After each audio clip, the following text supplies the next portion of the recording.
Print email Facebook Twitter more analysis AFL player Harley Bennell the latest to turn to ballet for rehabilitation from injury. AFL football and ballet haven't traditionally had much in common, but as players look to extreme measures to shake off persistent injuries, this graceful form of dance is helping save football careers. Fremantle's Harley Bennell is the latest player to adopt its training techniques.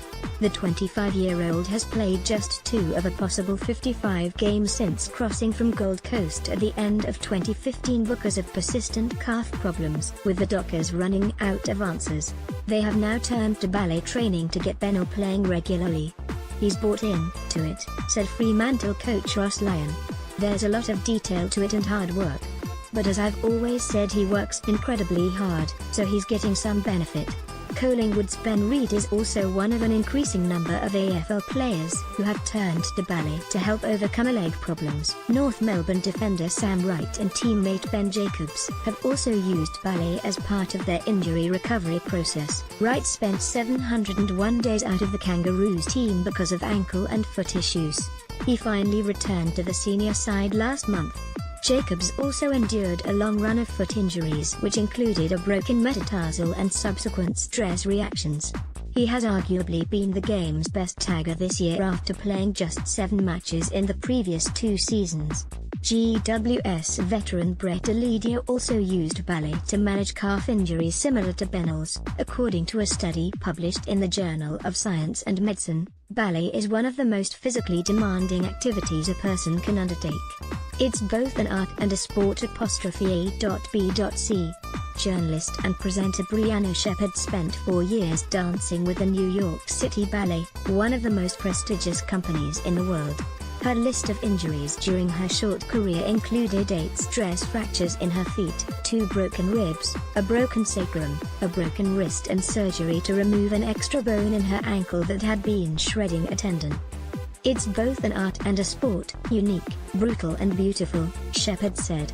"A dancer must be able to leap high into the air, place their legs at a 180-degree angle, have their toes pointed, knees stretched and fingers perfectly placed, before landing without a sound and moving on to the next step. Not an ounce of effort can be displayed and not a beat of the music can be missed. Few master the movement of their bodies quite like a dancer," and according to Shepherd, this is why ballet training can be so beneficial to not only AFL players, but athletes in most sports. "Something as basic as where their knee should be in comparison to their ankle when landing or taking off from a jump could be useful," she said.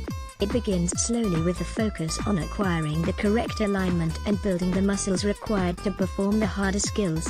Having long, lean muscles to support the many joints bearing the impact could lead to fewer injuries.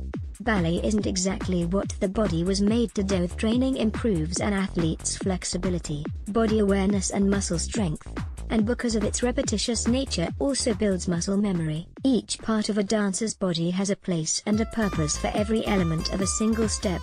It takes a lot of training to get to this stage with a focus on their basics, on executing even the smallest movement correctly so it doesn't hurt or injure the body, because let's be honest, ballet isn't exactly what the body was made to do," Shepherd said.